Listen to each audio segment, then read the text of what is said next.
You guys have been begging me to bring back Professor Krista Zobel, so that is exactly what we've done today. And we are talking about how to read a book like a professor or a student of literature. How to read a book, period. How to read a book, period. So welcome back to the Life on Books podcast. My name is Tony. With me as always is Andy, a.k.a. Metafictional Meathead. Morning, Tony. Good morning. And today also Professor Krista Zobel. Thanks for coming back. Glad to be here. Cool. So we typically do our weekly reading update. So what have you been reading recently or teaching because you are in the midst of the fall semester? Yeah. Last time you asked me that, I totally blanked out and couldn't remember what I had read. So I was ready this time. I've actually been reading a book called Scientific Revolutions. It was written in the early 20th century, and it's kind of a look at how paradigm shifts have happened in science. So it's a historical lens on science, and it's kind of laying out this model of how change occurs within the sphere of the sciences, which I find interesting because I think it's applicable to other things as well. So I've been reading that. And I've also been listening to an audiobook, Nexus, which is Yuval Harari's most recent book on information technologies. And it's also fascinating. Interesting. Another book that takes a historical lens and kind of follows information technology across millennia. So Nice. Yeah. And what are you teaching right now? So I'm teaching a few different things. I'm teaching a Foundations in Liberal Arts Studies, which is a fairly new course at the community college, which is kind of introducing students to academia in general, but mostly through the lens of like how language functions. So we start off with looking at the metaphors that kind of shape our mind maps and the way that we think, and then move into a unit on canon and the idea of a canon and how that functions in academia and also in our kind of personal lives, in our selection of what we enjoy. And then it goes into creating a personal philosophical statement on use or engagement with AI, kind of really going deeply into the implications of that. And then wraps up with a unit that I call Stepping into the Stream, where they learn about how academic writing functions as a conversation between scholars in those journals that everybody finds so intimidating.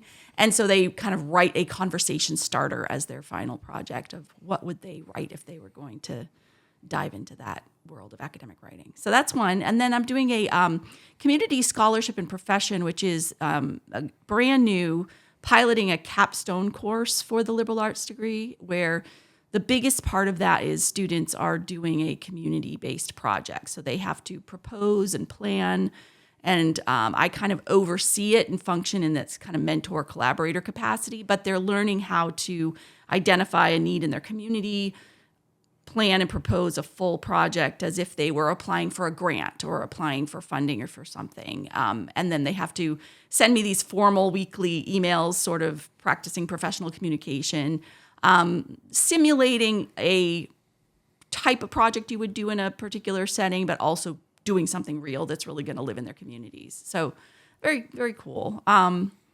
Yeah. And then just a couple other little like intro to college life sort of one credit classes. So, Nice. Sounds like you're busy. Yeah. Yeah, definitely.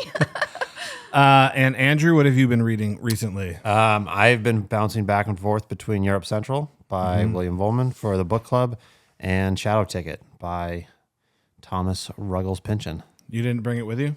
No. Oh, okay. I didn't know what the surface area space would be like. It's tight. I didn't No want room to on the crowd table. it. Yeah. You know, It's tight. I figured you can do a little bit of legwork and add some Sure. images in today. How are you liking Shadow Ticket? Excuse me. I like it. It's about what I was expecting in terms of quality. I don't think I talked about it on the show. I know, like in conversations with friends, I've said it. I was kind of expecting it to be somewhere between Inherent Vice, which I thought was really good, and Bleeding Edge, which I thought was good, but not great. I mean, I've said it before, and a halfway decent Thomas Pynchon novel is still a really solid novel. Sure. I wasn't really expecting like any sort of, Gravity's Rainbow, Against the Day, big mega novel that would like totally blow my socks off. Just Yeah. What is the total page count? Because I remember like there was people commenting on it changing pre-publication. It kept showing different lengths. I don't remember the exact number off the top of my head. It's less than 300 though. Okay, so it's pretty short. Yeah. And I want to say just shy of 100 pages in. Okay. But I went in expecting like just to have a enjoyable novel with some like classic Pynchon hijinks. Sure. Which is what I'm getting so far. Okay. I mean, it's like, it's like takes place in like Prohibition era Milwaukee. Oh. So plenty of room for hijinks there. One of the one of the passages that made me laugh recently is, so with the setting and things like that, there's obviously like mafia type characters. And I forget the exact context, but for whatever reason, the like local mob boss sends a couple of his goons to go and kind of harass the protagonist. And I honestly can't remember if they actually like physically harm him or if it's just kind of, some mental intimidation. But when they're done, they bring out like paperwork and they ask him to sign it. And they're like, yeah, the boss makes us sign these whenever we go intimidate someone so that he knows we didn't just go screw off and go bowling for a few hours. Like we actually went and did what we were supposed to do and like intimidate, you. So Yeah. just, good natured hijinks like that, I guess. So I think it was good to kind of temper my expectations going in. Yeah. I think if I was expecting it to be some, major work like any of his, mega novels, I'd probably be disappointed. Yeah. But he's pretty old. He's pretty old. What is he, 89? 88. Yeah. Wow. But, it's his first book in 12 years. So I think it probably would be pretty easy to be like, oh my God, new Pynchon, it's going to be incredible. It's going to be the best thing that's ever, but I try to keep my expectations low and be excited just because it's my favorite author and it's a new book from him that I wasn't really expecting to get. So just enjoy it for what it is without really, expecting it to be the greatest thing that's ever been written. Krista, do you know of any like novelists that wrote very prominent or kind of lauded works like really late in their life like that, like late 80s? Gosh. I was trying to think of novelists. I know that Charles Taylor was like a philosopher type writer, and he wrote like, I think he was pushing 90 when he wrote his last book. And it was like a 700-page thing. But so I was trying to think, like, I don't know. I'm really not sure. I remember talking to some people, when it was announced, and we were all kind of speculating on how good it was going to be or what to expect from it. And I had kind of said something like, as far as I'm concerned, like he put in the time. Like he wrote.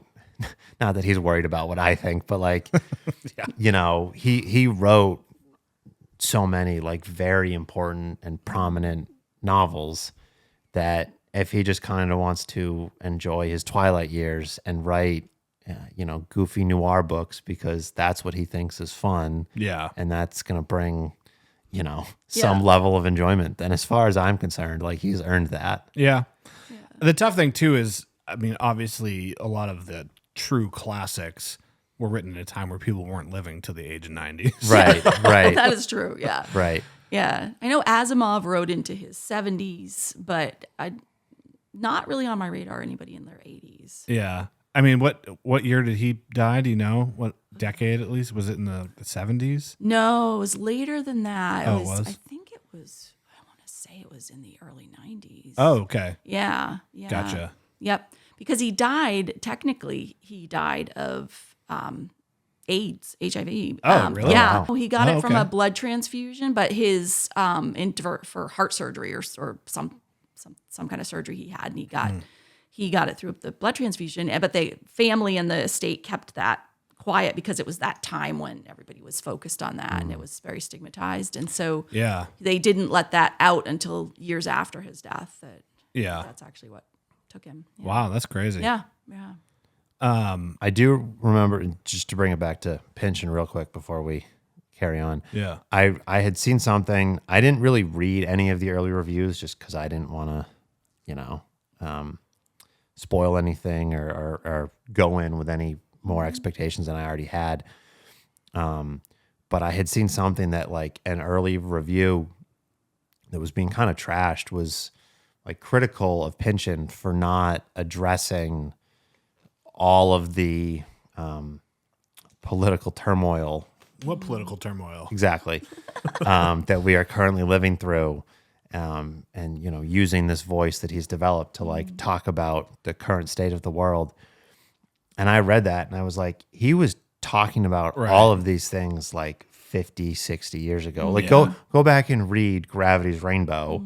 He predicted all of this. Yeah. Like, shut up. That's how I felt. It's like they it's like, oh, okay, so you were the one that drew the short straw and had to read the new book and review it without knowing anything about the author prior to reading this. Like, yeah. And I mean, maybe wise that he didn't, because when I think of like H.G. Wells, very political in his science fiction, and he just got this reputation for being a grumpy old man when he kept writing, very politicized allegory in his stories way too late. He should have just stopped, because he really kind of deteriorated as a human being because he was so political. Right. And he had said it all before. He should have just. And I've talked about it on the show before with other authors where sometimes the political commentary is just too ham-fisted, Exactly. and it takes you out of the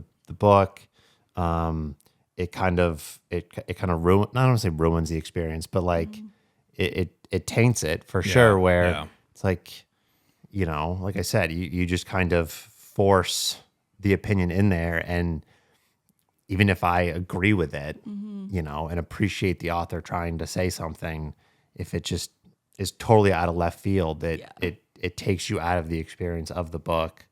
And I think it would be very uncharacteristic of Pynchon and just be weird of the book in general if it was like, in this book that's set in Prohibition era Milwaukee, to be like, man, how awful is that Donald Trump? Yeah, exactly. What are you talking about?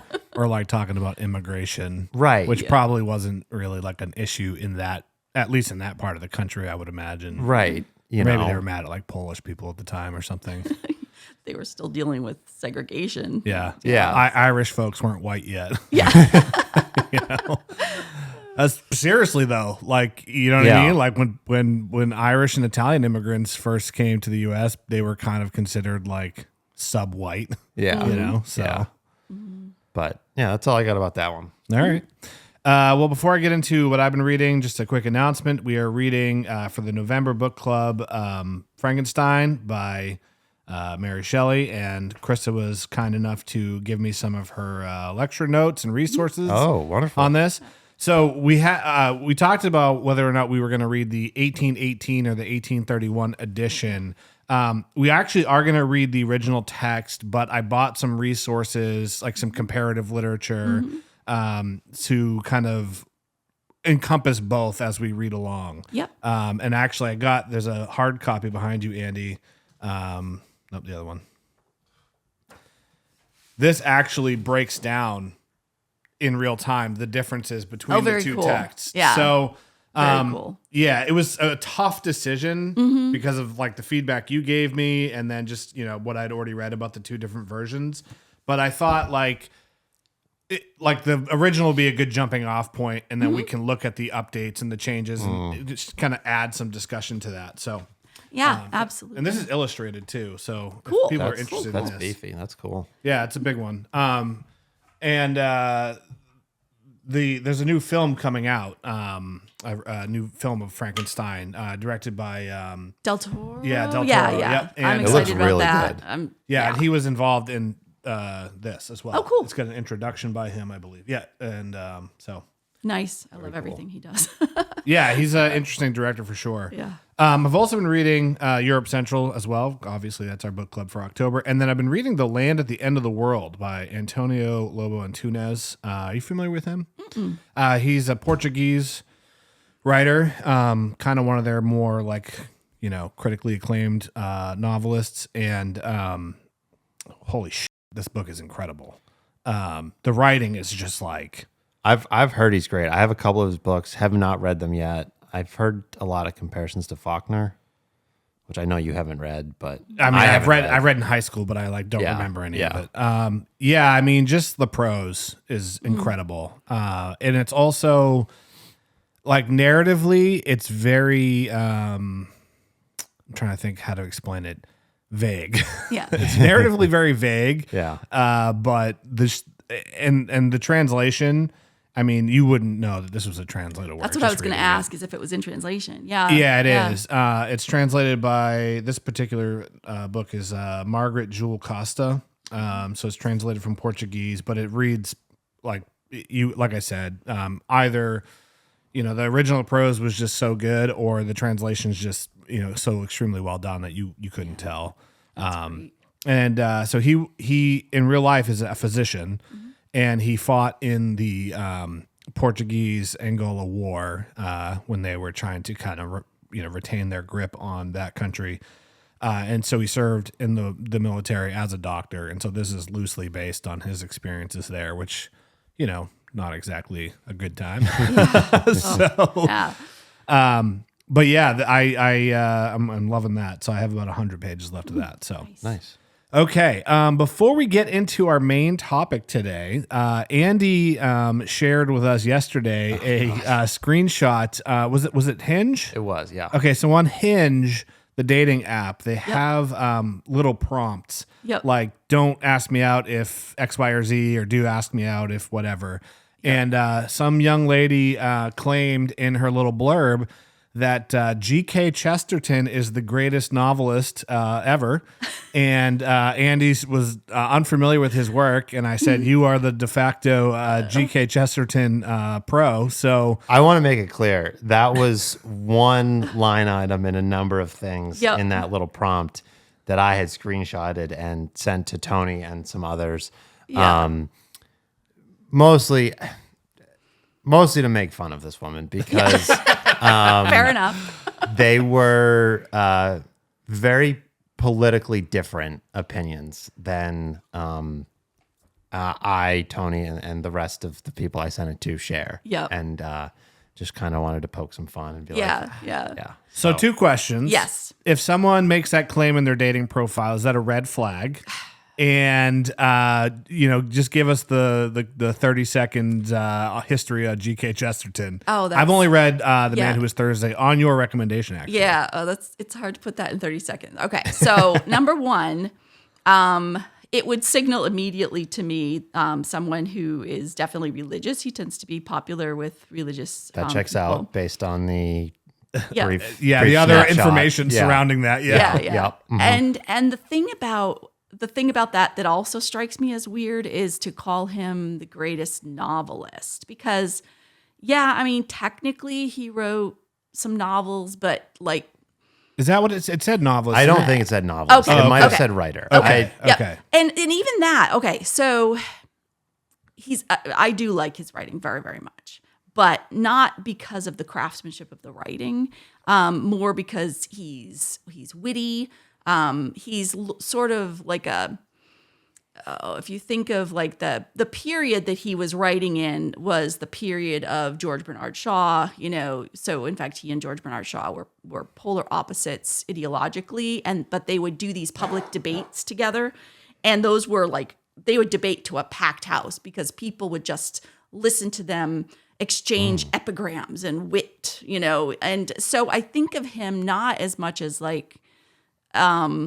wordsmith or a great writer, as much as someone who was very philosophical, very spiritual. He was kind of journeyed through different spiritual paths and ended up back into his Catholicism that he was born into at the beginning of his life. But I don't know. It's more his ideas than his writing that people gravitate towards. So to me, again, that says more about the where that person is coming from than It says more about their worldview than their reading habits. Yeah. And not to say, I mean, the stuff he wrote, very short little novella type things, lots of essays, fantastic essayist. And then things like, Father Brown mysteries and stuff like that. But everything that he wrote was packed with some kind of spiritual or ideological message, a little bit like C.S. Lewis in that way, where once he was converted, everything that he wrote was kind of loaded with his Anglican Christianity. So it's very, very much like that. Yeah. Okay. So, but yeah, I would definitely say that is a type. I want it to be very, very clear.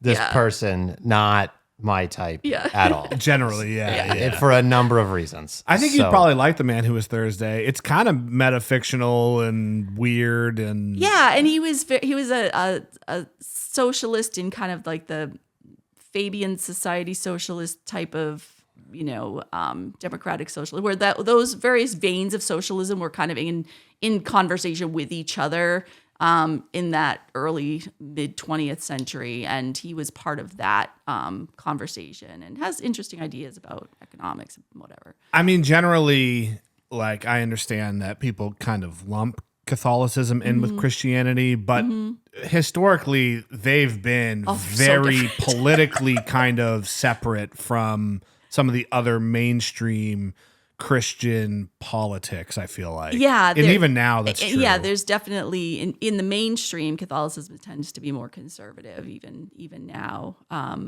than, it depends, because there's so many different strands, especially in the United States, of denominations. But, I mean, I think that my favorite of GK Chesterton's is Manalive, which I love. Manalive is a fantastic little novella.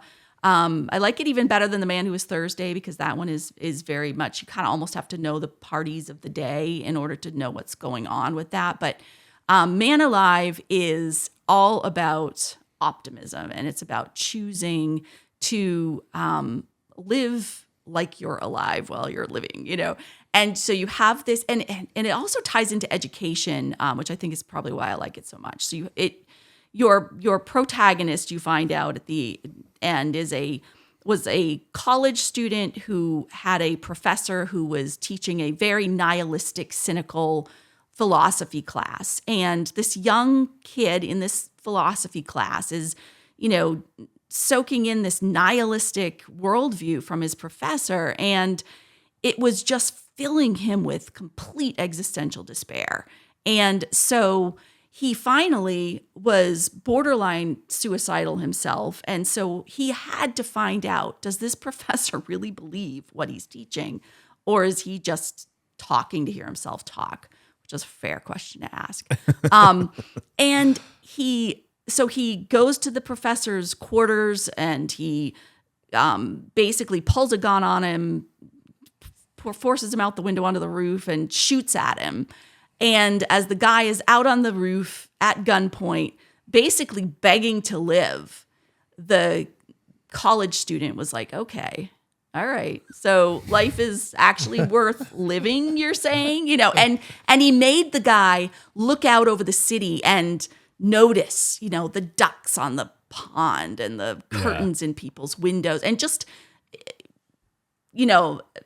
kind of contradict his own teaching in that moment. And then this character goes through the entire novel, and he just does these things to keep his sense of being alive.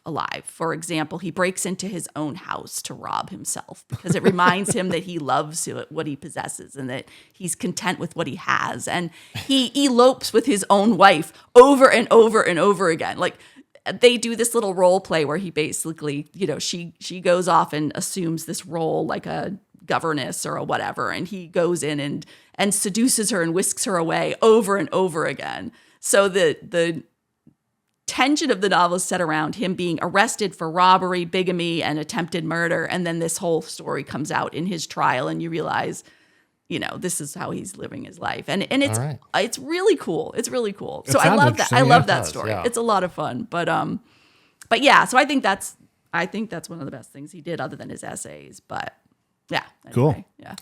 Yeah. So this perfect segue into the main topic, which is how to read a book like a real smart person.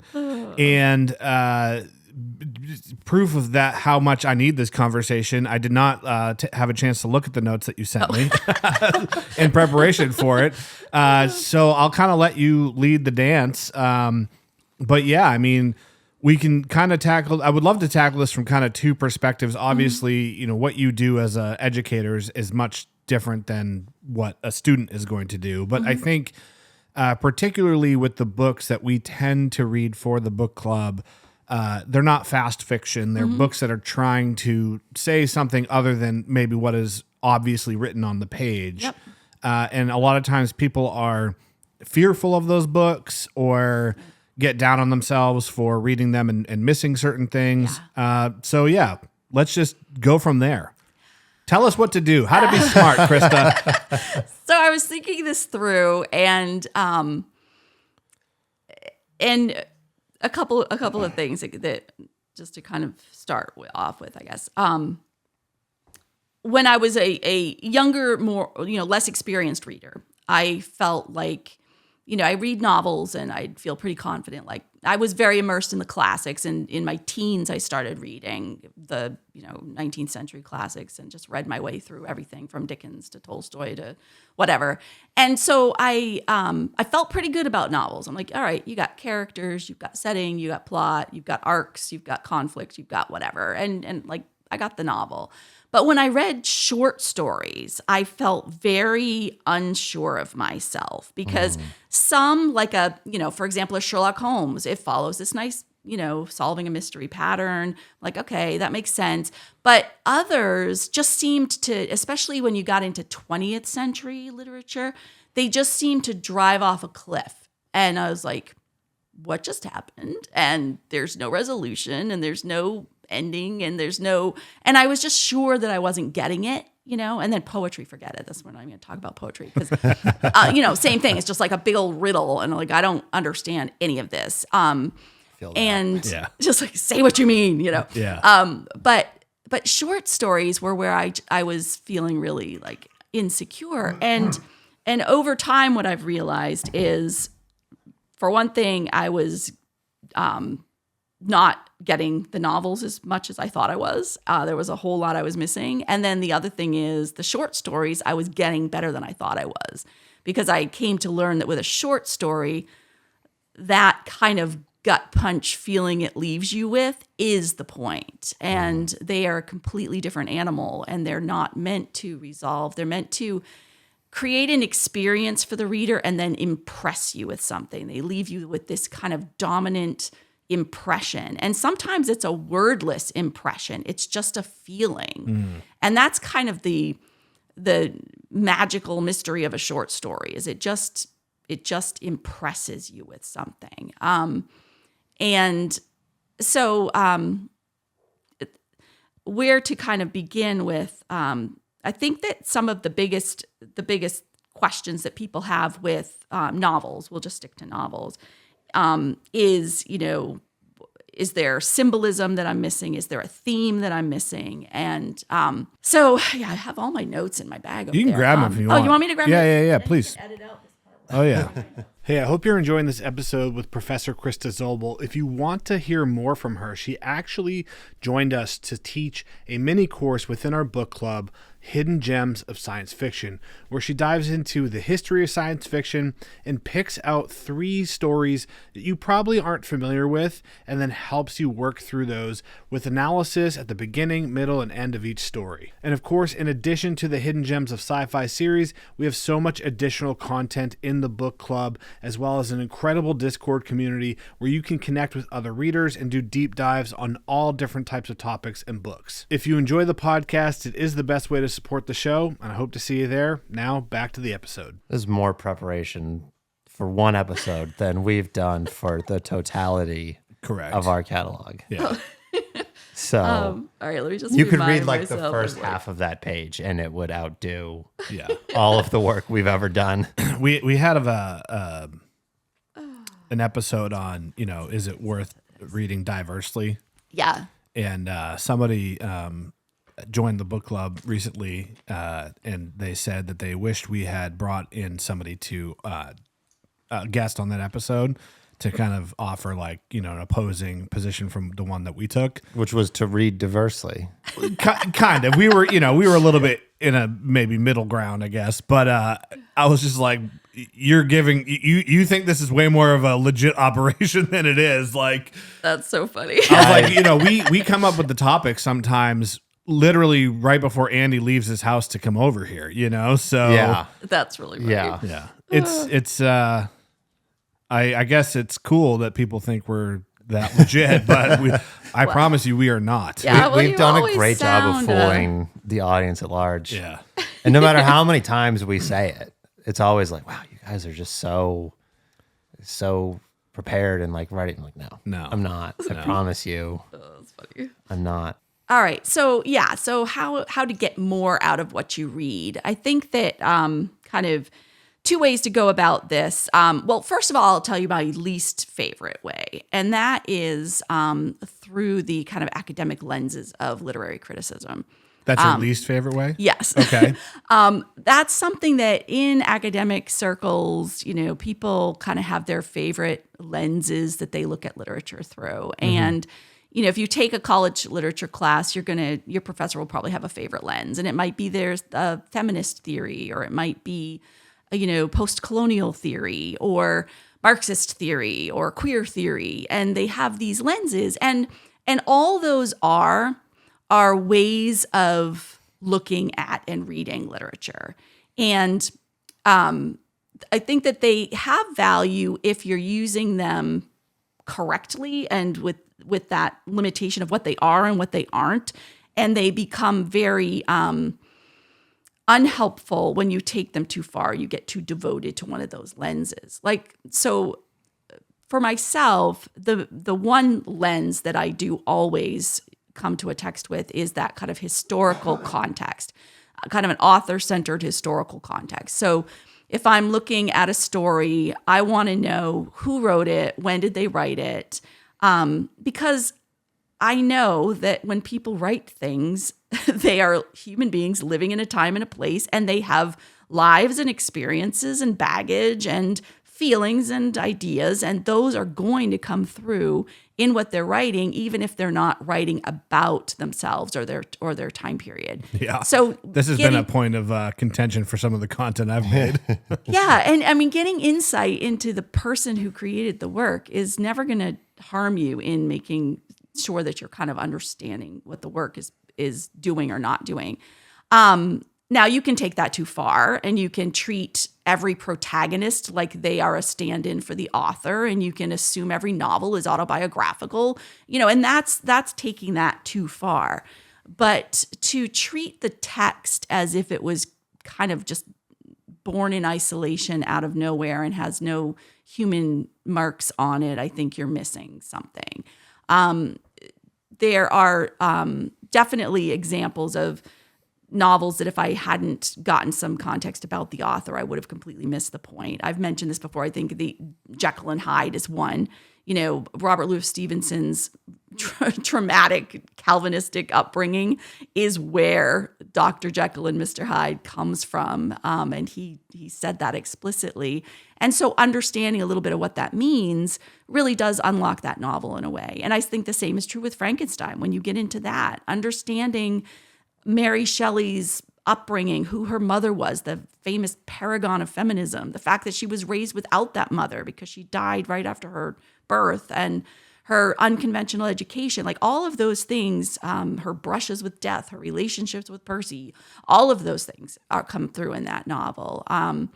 And yet it's not about her in any way. Right. But I think that like when an author gets overly dedicated to their literary criticism lens, they are not being true to the text and to the they're going to skew the interpretation. Like, for example, it's okay to say that a novel that's written in the 21st century or the 20th century is can be applied to an understanding of, for example, let's use Frankenstein again. It would be illegitimate to say, Frankenstein is about humans grappling with the technology they create. It absolutely isn't. Humans weren't like creating that kind of technology back then. That's not a legitimate statement. But to say we can read Frankenstein and use it to discuss humans' relationships with the technology they create, that's perfectly legitimate. So sometimes there's this kind of anachronistic reading that gets done when people are overly wedded to a particular literary criticism lens. And I think that can be a mistake. So literary criticism is fun. Those lenses are fun to try on and to stretch yourself. But I don't think that they're in any way the key to understanding or appreciating literature at all. I think they're cool. They're a toy to play with, but they're not that important. So it's kind of like to a hammer, everything looks like a nail. Yeah, exactly. Yeah. Exactly. Yeah. I recently wrote, I haven't put it out yet, but I wrote an essay about Alfred Lansing's Endurance. It's a nonfiction about the Endurance expedition, or I forget what the actual expedition was called, but they basically were going to traverse the entire length of Antarctica, and then they got stuck in the ice for 2 years. Oh, and it was pretty crazy that they survived. But I actually thought and this was completely unintentional by the author, but I thought the story was like a great case for like socialism. Yeah. Because of the way they organized themselves when everything went to hell. Like the natural default and the means of survival was like a very cooperative. Pooling your resources. Yeah, pooling your resources, kind of like everyone chips into the best of their ability. Yep. But everyone also gets what they need to survive. Yep. Shackleton, the guy who was the leader of the expedition, who financed most of it. It was his project. He didn't get more bread and coffee because he was the boss. You know what I mean? Yep. So, and after writing it, I was like, did I see it this way because like this somewhat aligns with my worldview, or is this like what actually happened? Yeah. And I kind of thought totally on that a little bit. And I do think it is a representation of what actually happened and kind of how humans have managed to survive, particularly before we had all the creature comforts that we do. And it was literally life or death, for most of humanity to make it. Well, and it'll be interesting to apply that kind of metaphorically. Like if a person was sick in their bunk on that ship and couldn't contribute to the workforce, would they not be allowed to eat until they got better? Right. You're kind of paring it down to, let's just look at this through a human lens, like what do decent people do? Right. Yeah. So yeah. To go back to what you were saying about readers, or at least professors, kind of looking at or being married to looking at text through a certain lens. I remember when I was getting back into reading regularly, there is actually a book titled How to Read Like a College Professor. Yes. Oh, cool.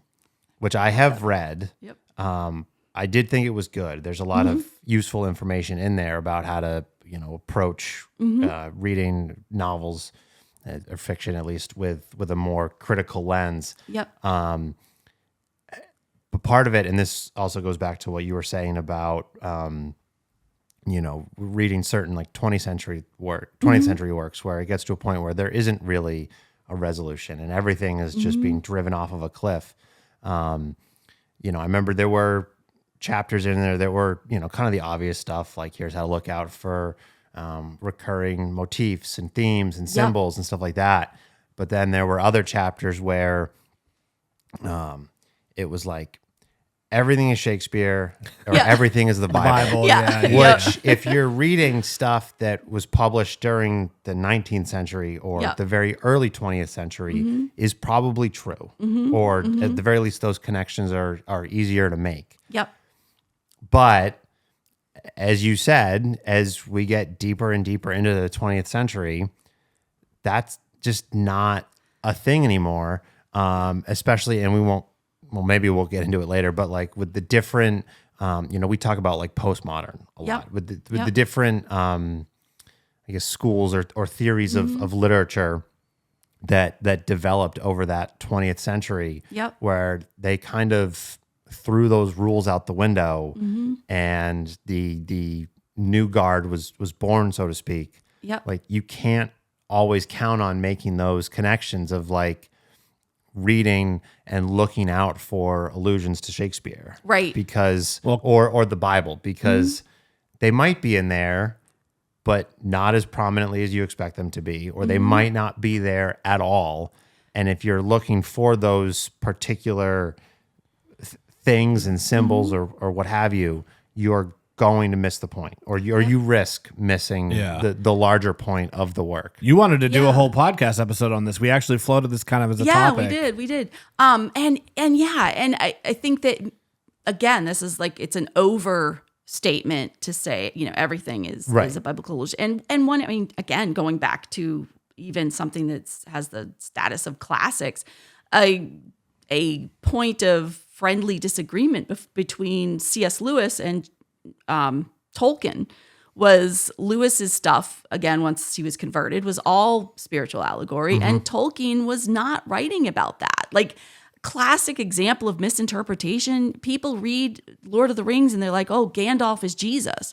No, not everyone who dies and kind of comes back is Jesus. Like, you can say he's a Christ figure, but that doesn't make that an allegory of Christianity, or even like Tolkien was writing about biblical truths. He wasn't. What he told us he was doing in his other writings was that he wanted to create a meaningful mythology for post-World Wars Britain that was going to do what the Arthurian legends had done prior, which were no longer speaking to the modern age.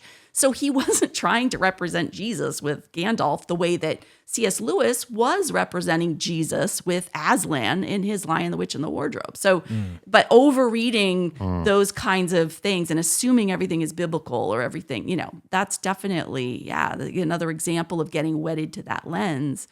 And even like, to your point, the 21st century writing is coming from people who have been growing up in decades of a worldview of this kind of like, there's no absolute truth. We're past the, discovery of the uncertainty principle. The whole world of physics is different. Everything is different. We know that the observer changes the thing being observed. Right. Reality is not objective.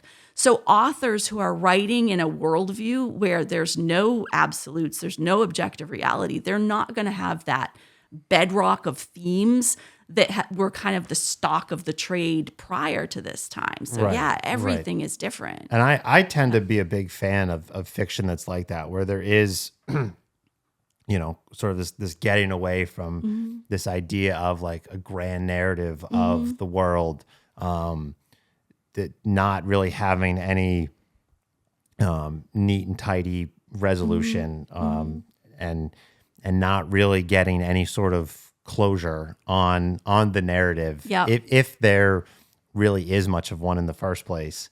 I do think that mirrors very well kind of what real life is like. I mean, how I've talked about it with Tony on the show before, but like, how often do you go through any sort of situation, whether it be personal, professional, whatever, and get like legitimate, stereotypical idea of closure? It just kind of comes to an end, and you have to make your own sense of it, and maybe try to, put some pieces together enough that you feel comfortable just moving on with your life. Which is certainly not easy to do, but like I said, I do really respect fiction that does that well and mirrors that real life situation, and that can certainly be jarring for a lot of people if they are used to reading, something like Tony was talking about earlier, like fast fiction, where there really is just a story. That's kind of the point of the book. Or, even some of the classics where there certainly is, if you look at something like Dostoevsky, for example, he certainly has a lot more to say than just what's on the page, but the stories do come to an end. They do get a conclusion. Yes. Yeah. And The Count of Monte Cristo is a good example of a book that has deeper themes, but you could just read it as like an adventure novel. Oh, absolutely. Right. Yeah. And yeah. if you're going in, and sorry again to reference it, but if you're going into a book like Gravity's Rainbow, which is my favorite novel of all time, like if you're going into that expecting like, oh, I'm going to get a good story about World War II, you're going to be wrong. Yeah. And if you don't adjust to that quickly, you're going to miss a lot of what the book is trying to say. Yeah. Yeah. And I mean, that tension of whether you have to give a story a happily ever after is also like not new. Like, Right. I think of Great Expectations.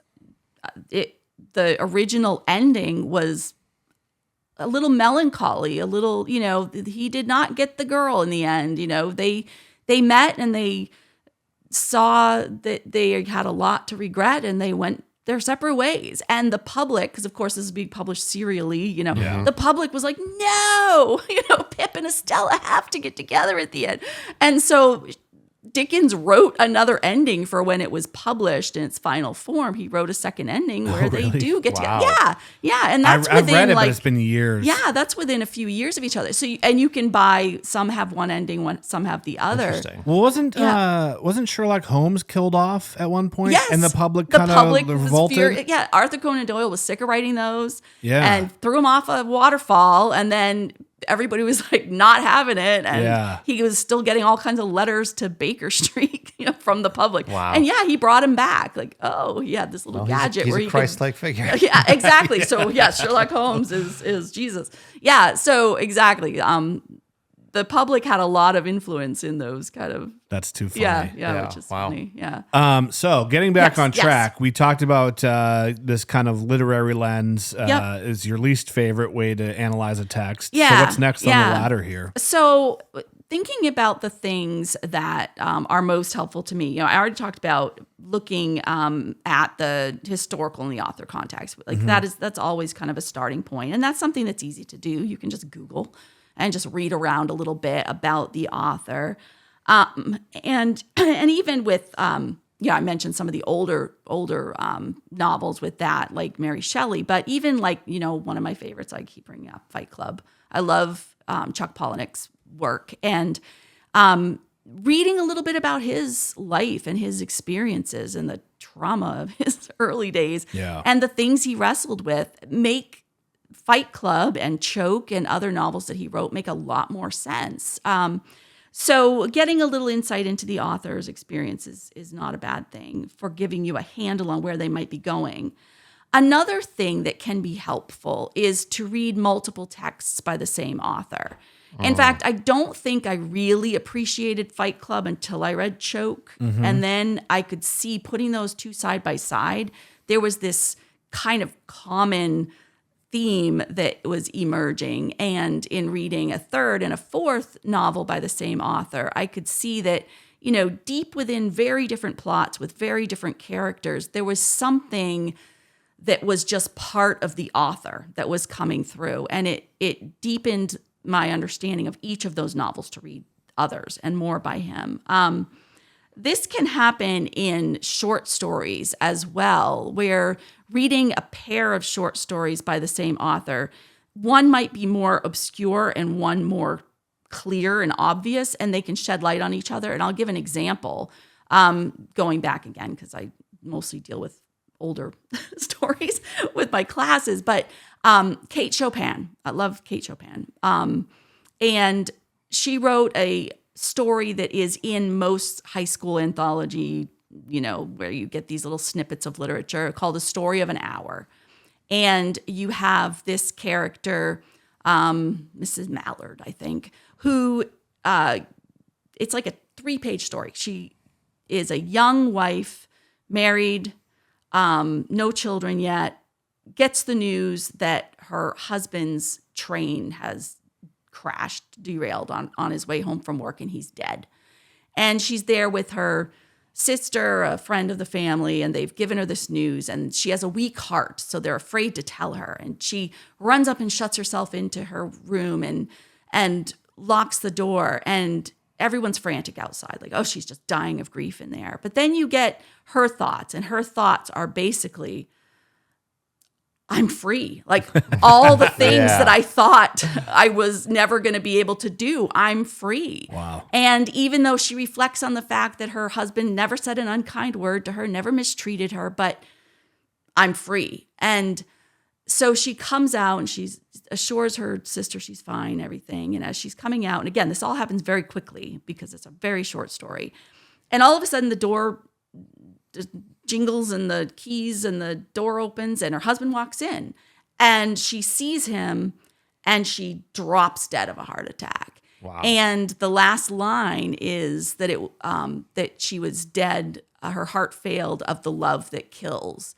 And I asked students, what happened here? And community college is more fun to do this because you have older students, some of them are married, and they all get it. Oh, yeah. But the younger students, or if you're in a typical undergrad with a bunch of 18-year-old girls, they're like, her heart was broken because she just couldn't stand the shock. She was so happy that he's back. And I was like, no. And we would debate that. And it was actually so not obvious to the students that we would debate it in the class, and it would, divide up pretty much half and half of who could see that and who couldn't. So what I started doing is we'd read that one, we'd argue about it a little bit, and then I'd have them read a second very short story, also by Kate Chopin, called A Pair of Silk Stockings. And in this, you have a young mother, little Mrs. Summers, who has 3 little kids, and she's married. It hints that she married a husband thinking that he might do better in business than he did, and he hadn't quite done that well, and so money was tight, and they kind of pinched pennies, and she somehow finds $10 that she, unaccountably has these $10, and she's out, and the first wave of thoughts that she has are, oh, I should buy little Susie a pair of shoes, and I should buy little, some fabric to make a new whatever for little Jamie or whatever. And so she's, of course, going to spend it on the kids because that's what mothers do. And then she has this kind of she's in the store, she's getting ready to buy fabric to make something for her kids, and she's waiting her turn at the counter, and there are these silk women's stockings on the counter, and she picks up one and just kind of, it describes it as sliding through her fingers, serpent-like sliding through her fingers, and she suddenly is like, you know what? I'm gonna have a me day. And she spends the money, she buys the stockings, and then she buys shoes, and then she buys gloves, and then she takes herself to lunch, and then she goes to see a show, and she just splurges and has a day out. And then when she gets on the train at the end of the day and she's, has to head back home, it just says her, again, simple thoughts, she just wishes the train would keep on going and never stop. So there you see the plight of the young mother kind of trapped in her life, and it's a little more obvious than the other one. But if you put the two together and you realize it's the same author writing in a time when women's choices were very limited and they would get stuck in these roles with no way out, both stories deepen with reading them side by side like that. So that's one way where you can kind of if you feel like you're missing something that an author is doing, read more stuff by that author and see if you start to see these commonalities emerging, certain types of characters or situations that recur, or certain feelings that come out. So that can definitely help. I sort of wrestle with that sometimes, the idea of, reading multiple works by an author, or works that influenced or inspired an author. I mostly think it's a good idea.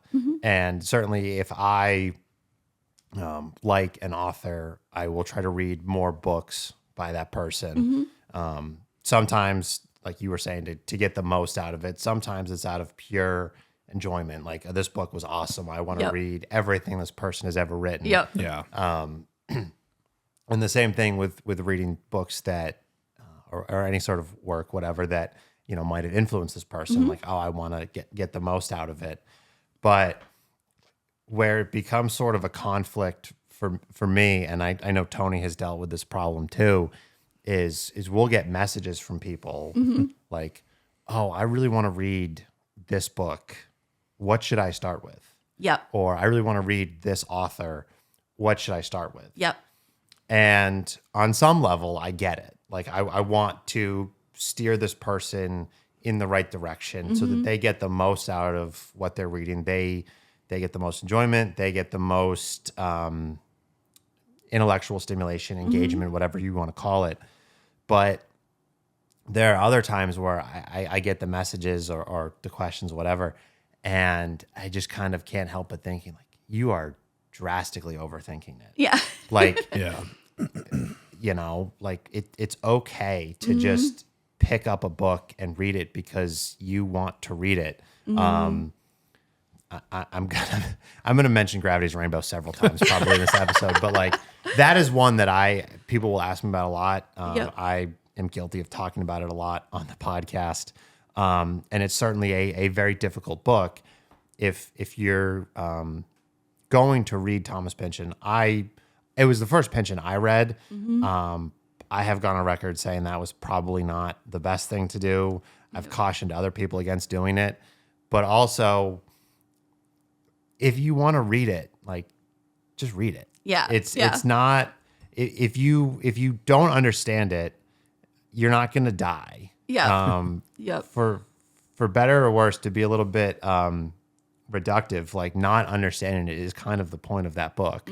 But I've said on the show before, like, if you wanted to read everything that influenced Thomas Pynchon in the writing of that novel, you will never get around to reading that novel because so much went into it. Absolutely. Like, we've talked in previous episodes before, like, there were a lot of elements of Rilke and T.S. Eliot that influenced that book. So I want to read Gravity's Rainbow. So I'm going to go and I'm going to read the Dunio Elegies first. And that's a relatively short book or section of poems. You could read that in an afternoon. But that's not easy those aren't easy to understand. Yep. Yeah, you could do your own, you could go down a rabbit hole of research on that. Absolutely. So now you have to go down and research what Rilke was getting at with the elegies. Yeah, yeah. And, okay, so you do your homework there. And now it's like, okay, now it's time to read The Wasteland. And you read T.S. Eliot. And The Wasteland I've read The Wasteland. Yeah. That's not easy to understand. No. So now you go down this rabbit hole of, Yep. oh, okay, I have to understand T.S. Eliot. Yeah. And then you get down to, okay, I finally have done enough research. I can read Gravity's Rainbow. And you still don't understand it. And then, 100 pages in, there's reference to the Herero genocide in Africa. And you're like, well, what the hell is that? Now I have to put I gotta the book Google down that. and do more homework. Yeah, And you're just, sometimes, and this is maybe a little counterintuitive to the point of today's episode, but it's something I try to get across a lot with what we talk about. Like, sometimes it's okay to not understand. Absolutely. And it's okay. You have to, like, form this acceptance that you're not going to understand everything that you read. And that's okay. And that's kind of what makes this fun. Yes, absolutely. Absolutely. Like 3 simultaneous thoughts about all that. I'll start with that last point. Like, that is absolutely true. When I was, like, thinking through, like, my 3 points about, like, okay, I was getting more out of novels than I realized. I was getting, or less out of novels, more out of short stories than I realized. And then my third thought was, none of this really matters. Right. It really doesnment matter. What matters is I loved to read. I read everything I could get my hands on. To your point about your favorite novel, like, it took me years to admit to myself. So my first classic I ever read was Dickens' David Copperfield. My dad bought it for me when I was 14, and I loved it. And I read everything of Dickens that I could get my hands on. I read through thousands and thousands of pages of Dickens over the next several years. And proclaimed Dickens to be my favorite author and David Copperfield to be my favorite novel. And it took me, I don't know, a decade or two to admit to myself, number one, he's not my favorite author. And number two, I like Great Expectations better than David Copperfield. So yeah, David Copperfield will always hold this place as the thing that got me hooked on literary fiction. Yeah. But Great Expectations is a far better novel. Right. And there are a lot of authors that I like better. The last YouTube video I put out was like how to handle criticism of books that you like. Yeah. Because I did a very kind of like first thoughts reaction video for Blood Meridian by Cormac McCarthy, which is such a beloved book in the kind of modern literary culture. Yep. And I had some criticisms of I thought it was a very good book, but I had Yep. some criticisms of it. Mostly like criticisms based on like how people position that book in the conversation. And I Yep. thought like, I think a lot of people like just are kind of misrepresenting it. Yep. But people were very upset that I had critiques of it at all. Yeah. And How dare you? yeah. And one of the points I made in the kind of like response to that was don't conflate how much you like something with its quality. Right. Like you can appreciate something that's very good and not really enjoy it that much. Yep. And on the flip side, you can get a lot of enjoyment and enrichment even out of something that's maybe not really that impressive Yep. of a piece of art. Yep. And sometimes it's the best when those two things converge. Yep. But that's not always the case. And Yeah. that sounds like a classic Yeah. case of like, David Copperfield holds a special place in your heart, but Yep. arguably not the better work. Yeah. Yeah. Exactly. To kind of relate to what you were saying about Dickens, I've told this story several times on this podcast. I've told it on other shows I've appeared on. Reading Gravity's Rainbow is kind of like my capital L literature origin story. Yes. I was, just getting back into like reading on a regular basis and was kind of at that point as a young 20-something single white male that, I'm sure you see it. It tends to just kind of get pulled towards personal development and nonfiction. And that wasn't really doing anything for me. And I read a couple fiction books that, really moved the needle. And I was like, I want to do more of this. And I basically just went on Google and I was like top 100 novels of all Yep. time. And I put together a small handful of them that seemed interesting and asked for them for Christmas. And Gravity's Rainbow was one of the ones that I got. And I went in blind, not knowing anything about it or Pynchon's reputation. And it took me about 2 or 3 tries to like really be like, okay, I'm gonna give this an earnest effort to finish it. And I didn't understand a lick of it, but it gave me this, just filled me with this curiosity of like, what the hell did I just read? And I went down this rabbit hole, and doing so, it introduced me to so many of my, what I would now call like favorite authors or authors that have certainly been influential on who I am as a reader. And I think, kind of going back to what we were talking about earlier about, being accepting of not understanding what you're reading. It would have been so easy for me to say, nope, this isn't clicking. I'm going to save it for another day. Yep. And then maybe never pick it back up again. Maybe go back to reading self-help books that were safe and comfortable Yep. and for better or worse, easily understood. And then I, look at it and then I would have become a totally different person and not have gotten into this, not have become the reader I am. If I would have become a reader at all, I could have just ended up turning on the Xbox and, finding myself playing Call of Duty all of these years that I've been reading instead, and, addicted to sports gambling, and just the butterfly effect could have been so much different. But, I leaned into the not knowing what the hell. Just Yeah. going for it. And it had such a profound effect on me. Well, and I love that you're connecting the idea of being in this stage of life where you're looking for inspiration and meaning, and the temptation is I'm going to go to the self-help section and I'm going to figure out 7 steps to whatever will make Right. me feel good about my life. Yeah. And instead, when you end up in the world of literature, you are finding a framework for meaning making through connecting with other human beings across time and space and imagination. Yeah. So like you're connecting to the web of humanity through the authors, but also through the characters. And it doesn't matter who's real and who's not and what's fiction and what's like, it's human beings, even if they're fictional characters. Yeah. And Yeah. you're developing your ability to connect to all different kinds of people. Yes. You're curious and interested in all of these people, fictional or not, and you're seeing how they wrestled with things in their lives and made mistakes and tried and failed and succeeded and learned and grew.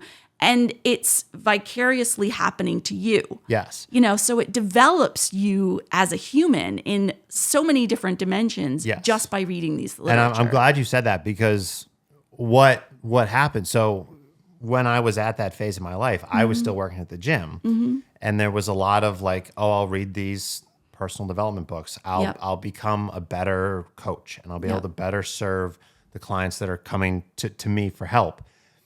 And I don't think any of it was making me a worse coach, but it probably wasn't having the desired effect. I would pick up some things here and there, but it was just small stuff. Yep. And then I read 100 Years of Solitude, and I was so moved emotionally reading that book, like from cover to cover. Yep.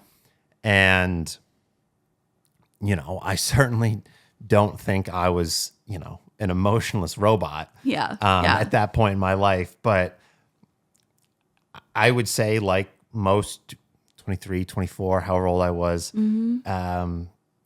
guys with little to no responsibility, I was not very familiar with the feeling of empathy. Yeah. And experiencing that, reading that, and just the wave of emotions Yes. that book just brings upon you, all of a sudden I was able to connect to clients without really thinking about it, because like you were just saying, like you develop this connection to this web of humanity and these human experiences. Yeah. And it made it so much easier for me to just like have a conversation with someone about what was going on in their life. Yep.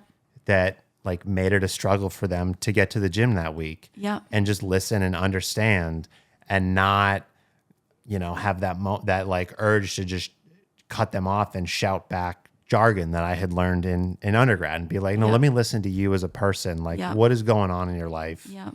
So, And I love hearing that so anecdotally and organically, because there are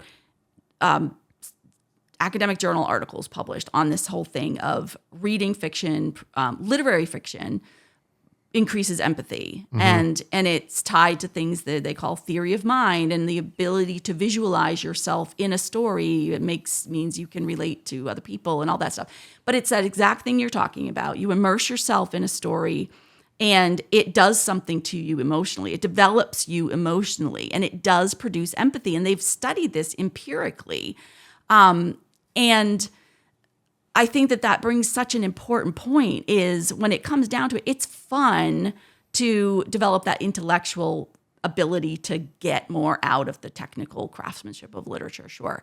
But when it comes down to it, the value in literature is what it does to you at that human level, and cultivating that empathy. The rest is just fun.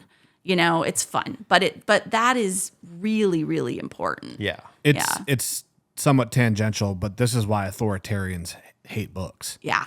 Because in order for them to get their supporters to do terrible things to people and you see terrible things happening, you think, how could somebody do that? Yep. Well, they just lack empathy. Yeah, They they see somebody else as subhuman or the other. Yep. And books, like you said, get rid of that problem. And so you got to get rid of books if you want people to do cruel things to one another. Yeah. It's absolutely true. Yeah. Absolutely true. Very much. I think so. I read Slaughterhouse-Five earlier this year. It was the second time I had read it, probably about a decade or so between readings.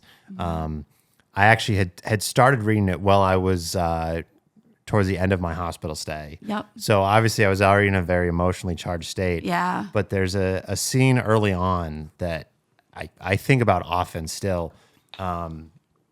It's kind of, that first chapter where Vonnegut's being a little bit more autobiographical, kind of talking about the writing of this book. Yep. And he's telling the story about going and visiting an old war buddy. Mm-hmm.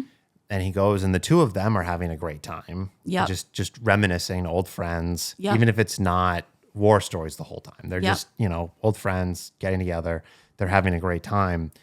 But for whatever reason, the friend's wife is just mad at Vonnegut and will not give him the time of day. She's cold to him. She's rude to him. And he finally says to her, like, did I do something? Like, what's going on here?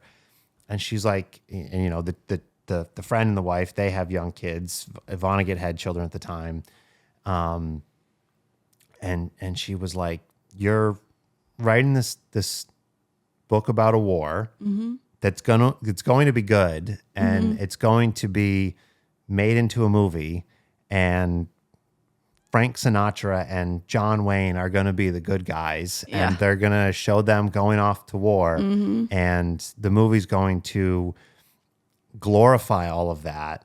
And then my children upstairs are going to see that movie, and they're going to want to go fight in a war, and then they're going to die. Yep. And I'm not going to my kids are going to die. Yep.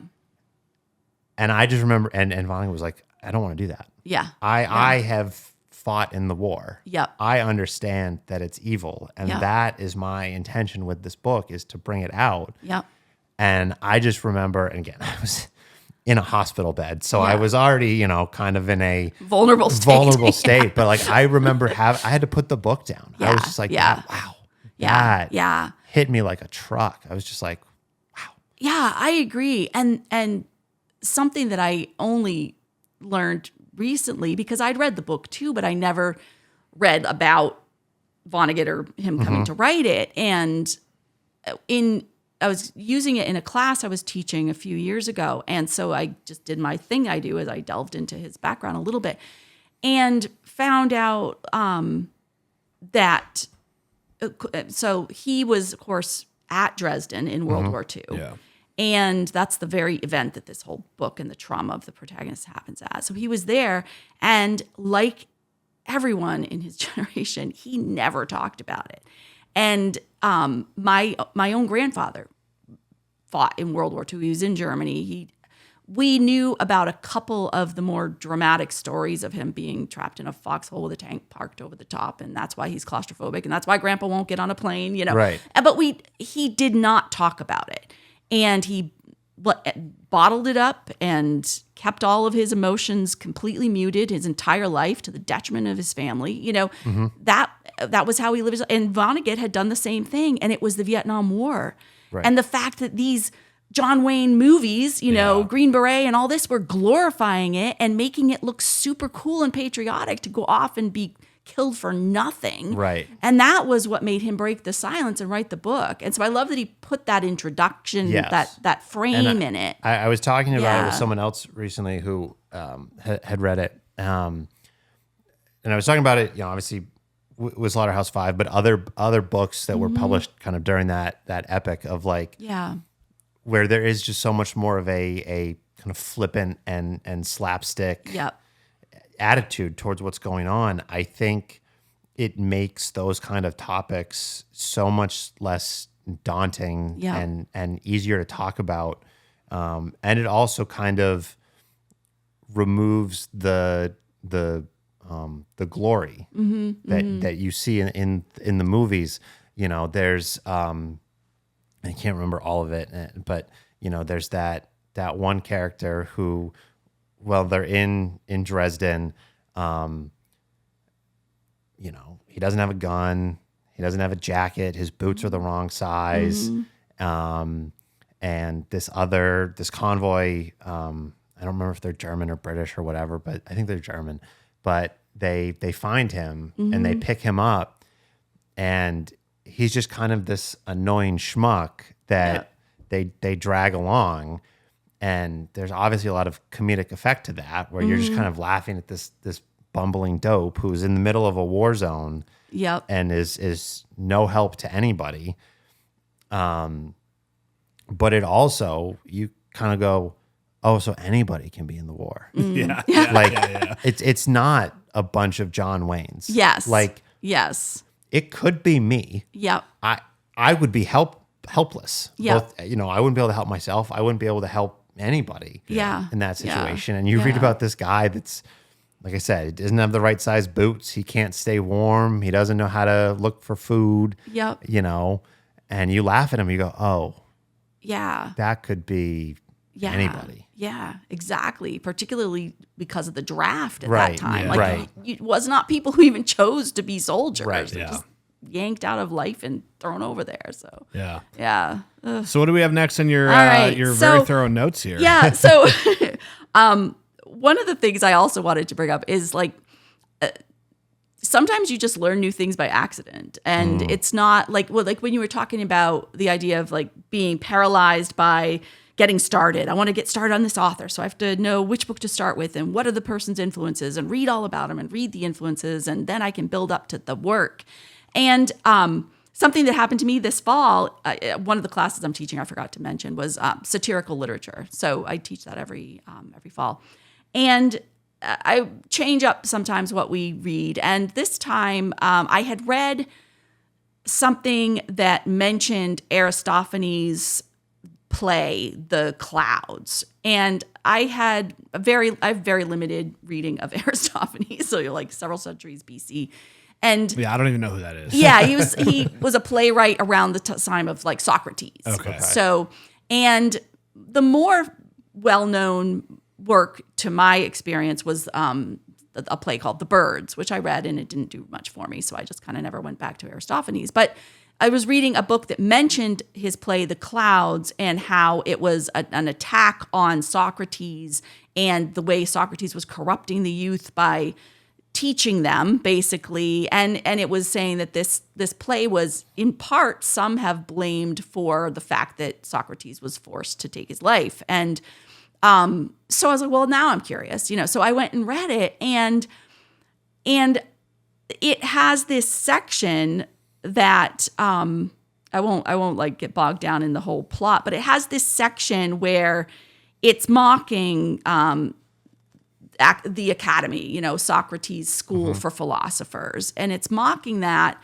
by giving detailed descriptions of all of the different kinds of lessons and learning that's going on there, and it's clear that it's all extremely pointless and random and silly. And I can't think of a single example right now, but I recognized immediately, oh my goodness, that was what Jonathan Swift was basing the section of Gulliver's Travels where he does the Academy. There's a chapter called The Academy in Gulliver's Travels where he's mocking the Academy in, Europe and Britain at that time. And the character Gulliver is touring the Academy, and he's seeing their experiments are things like people busy at work extracting sunlight from cucumbers as a source for light, or, digging up the earth and burying truffles in the soil in order to have pigs dig up the truffles as a way of tilling the soil. So it's obviously already been done. So extracting nutrients from feces, and these are like a bunch of absurd experiments being done at the Academy. And and of course they're trying to get donations of money, and it's all, very critical of that idea of pointless things that happen in the Academy. But I had never known, I thought Swift just came up with that. I didn't know that he was really imitating Aristophanes' play, which is something that he clearly intends the reader to pick up on. But examples like that, where it's over time as you read things, you sometimes fall upon these little gems of like, Right. oh my goodness, I didn't know.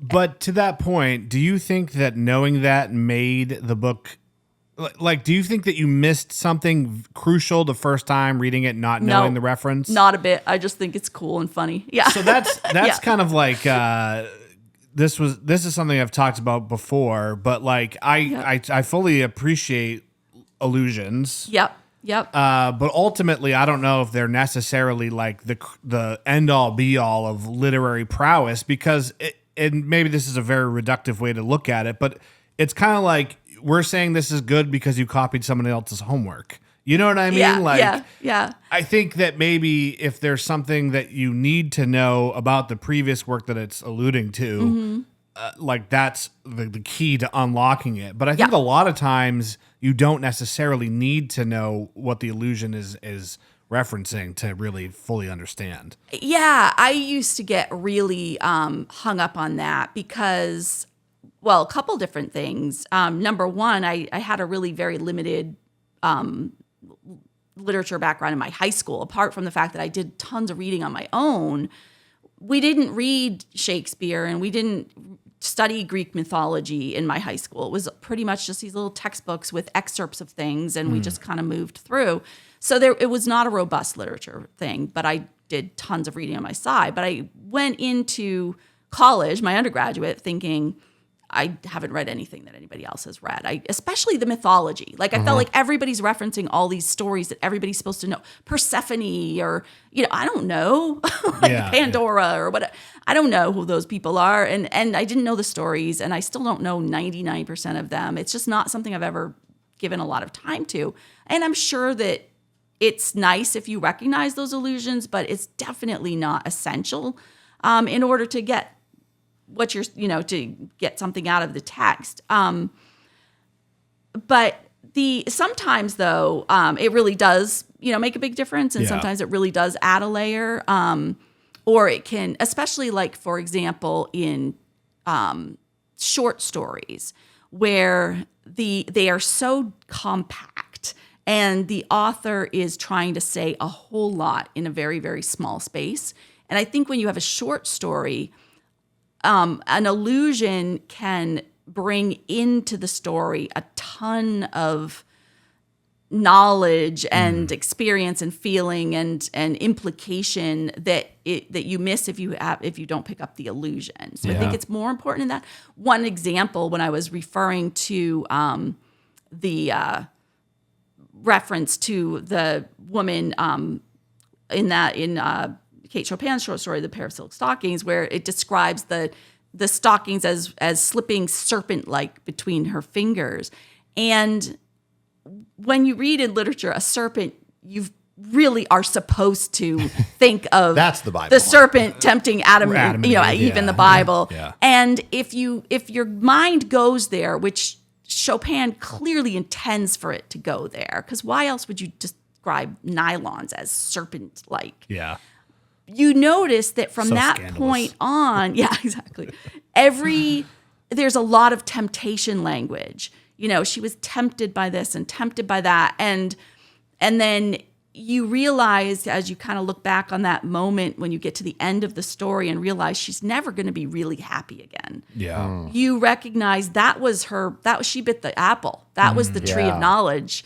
And what was the tree of knowledge? It was the tree of knowledge of good and evil. Up until that point, we're meant to understand Eve only knew good, and now the world of evil is opened up. So here you have this character who has locked up her own perspective to fit into the life that she's living, but this has opened up the other side, the road not taken, and now she can't go back. And so picking up that illusion, following that thread through the story thematically really does enrich it a lot. Would it mean nothing if you don't get it? No, but it does add quite a bit if you do. And I think that can be the case, and certainly not always, but it can definitely. I think that's where the value of rereading something comes in. Absolutely. Not to be too simplistic and be like, you reread a book, you get more out of it. Because I think all of us know that. I would assume most people listening to us understand the idea that if you read something a second time, you get more out of it. But I think that can kind of ease a lot of the tension of trying to understand everything. Yes. The first time through. Certainly if you read a book and maybe you just don't jive with it. It's not your cup of tea.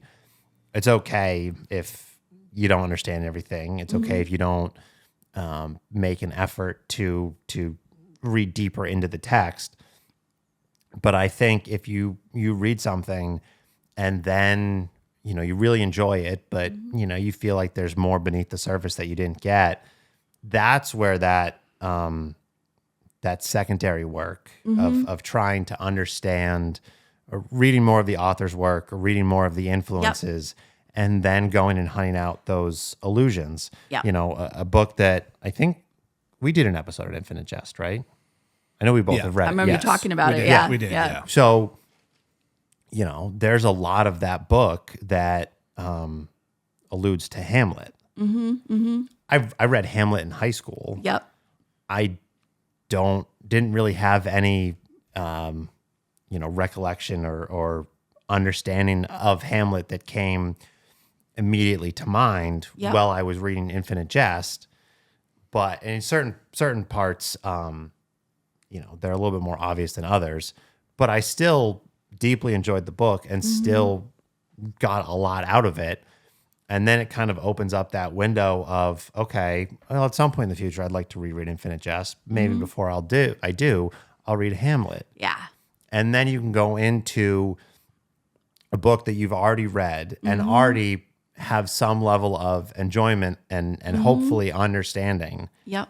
And then you can kind of pick up on the allusions. And like you were saying, excuse me, about the Chopin, like maybe if you missed the language of temptation the first time, but you still enjoyed the story and sort of got it, you reread it with that lens of, I'm going to, look out for things that allude to temptation and the story of Adam and Eve and the serpent and the tree of knowledge. And then it just becomes so much deeper. Yes. And then you go and you have a conversation like this and you expand on it and you talk to someone that has read it and you bounce your ideas back and forth. And then you read it a third time and then it just really compounds. And I think, going back to, again, the idea of this episode of like trying to get more out of reading. Yep. It doesn't have to be something that you get on the first go round. Absolutely. Absolutely. And I think rereading is probably a more lost art than reading. Yes. It's like, oh, I read that, or I chose between the book and the movie. I saw the movie, so I won't read the book, but the next thing I'll read the book and not see the, that kind of rereading is so powerful. Agreed. And to unfortunately bring it back to Gravity's Rainbow. Don't say. That is something that I've talked about both in conversations with friends and on the show. Like there is so much in that book. Yeah. Read it once. Yep. And then if the parts that, allude to Rilke really stand out to you, then go back and read Rilke and then reread Gravity's Rainbow and see how those passages change. Yep. Or maybe there's sections of that book that have to do with historical events that really affect you. Yep. So read those and then go down your rabbit hole and then go back and reread them. Yep. And see how your perspective on the book changes. There has to be that kind of surface level reading to kind of stimulate you. Like, what about this book interests me? And so now I can go back and add that secondary knowledge, add that context to really influence the second go round. To go back to Infinite Jest, like I said, it's littered with allusions to Hamlet. Maybe the Hamlet stuff doesn't really affect you, but there's also allusions in there to the brothers Karamazov. Yep. Maybe those really move the needle and kind of get you curious. Yeah. So you finish Infinite Jest and you go back and you read the brothers K, and then at some point in the future you reread Infinite Jest and you start to look at the brothers Incandenza as a stand-in as a modern day Brothers Yeah. Karamazov, and it just can totally change your outlook on the book and just add a deeper level to things. Absolutely. A couple of different things that brought to mind. One is that idea of intertextuality, like letting texts talk to one another. Yes. And that's exactly what that is. You're eavesdropping on a conversation between Brothers Karamazov and Infinite Jest, and you're benefiting from eavesdropping on that conversation when you read them Yes. together like that. Something that I have done for years is there's some books I keep rereading, and I reread them every several years. And you live long enough and you realize that you're not just experiencing more of the book, but you're experiencing the book differently because you're growing and you're changing. And I read some books now so differently than I did 10 years ago because my whole worldview is different than it was 10 years ago. Right. My life has radically changed. And so I am changed and I read as a different reader. And so one habit just that I've done forever is whenever I read a book, I write the date with a pen in the front cover and, blue ink, for example, might say 1984 in blue ink. And I mark when I read, even when Right. I'm reading fiction, I mark things that stand out to me and I underline things and I write little sad faces or happy faces or ha or question mark in the margins. I do that whenever I read anything, even a novel. And so then let's say 5 years later, 10 years later, I pick that book up again. I take a different color pen. I write that date inside the front cover and I use a different color pen. And I have some books that I have like 4, blue, red, black, and a pencil, Yeah, So I'm yeah. like, well, now I think I'm done. I don't know what to do with this, but highlighter next, right? Yeah. So, but that record and to read it and see what stood out to me 10, 15 years ago and to reminisce about why that was powerful to me then and think about, does that still mean anything to me now? Right. Is just an amazing experience. It's like Yeah. a time capsule, a conversation with yourself across time. It's funny you say that because, and I think I've told this story on the pod before. I read The Great Gatsby when I was a junior in high school. Yep. And it was, an assigned book for the class. And I remember my teacher kind of saying the same thing. Like, I read it at this point in my life Yep. and I really enjoyed it. And I read it at this point, and it, stood out to me this way. And then I read it after this major event in my life and it affected me this way. Mm-hmm. And of course I was a 16-year-old punk. So I just kind of rolled my eyes like, Yeah. come on, like I want to go to lunch. But I look back now and I'm like, maybe should have listened to her. Like, because there aren't that many books that I've reread. Certainly even less that I have read, like, with significant amount of life lived between them. Yep. But, I've experienced that of like, what about this? Yep. Like, intrigued me when I read it 3 years ago. What about it now is like, Yep. and how has my life experience in between affected how my view of it has changed? Yeah, absolutely. What are some of your most reread books? Oh gosh. Definitely Jekyll and Hyde, Frankenstein, though I've read those over and over. Picture of Dorian Gray. I think I've read that 3 times. And then not in the normal fiction genre, but C.S. Lewis's The Great Divorce. Interesting book. I read that several times. Crime and Punishment, probably 3 times. Brothers Karamazov, twice. Not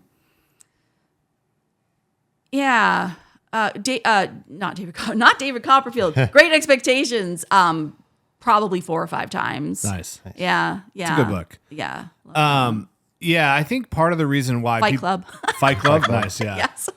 I think a big part of the reason why people don't reread as much is because of the consumer culture around books now, particularly when you have platforms like Goodreads that really promote book goals in terms of just sheer number of books. And it's all about just, I have to hit 100 or 50 or whatever it is for the year. And we are coming into the time of year where people are going, so I don't have any good short book recommendations because I'm 10 short of my goal and I really need to just like rip through 10 short books so I can say that I read 100 books. And so, I mean, rereading doesn't necessarily need to be years apart. You can reread certain sections of books as you're Absolutely. reading Yeah. it and take your time with it. Absolutely. Which we're really big on taking your time with a book. Yeah. And actually, Europe Central is a great example of this because this book has so much research behind it. And so what I've been doing is I've actually been reading it. And then the next day or two, I have the audiobook going while I'm doing something else. And I've been like, oh, I missed that. I missed this. Yep. You know what I mean? So, Yep. because there's just so much in there. So I agree. It's a good thing to do, but I just think it's our current culture of like fast paced, Yeah, check the and box. Yeah. and- It's check the box, and it's the prestige of accumulating this many things that you Trophies. yeah, Yeah, they're and trophies. as opposed to having a relationship with the text Yeah. and forming that bond with the characters and with the book itself. So yeah, I think we might have even talked about this the last time you were here, but there's a great book called Moonwalking with Einstein by Joshua Foer, and it's a nonfiction.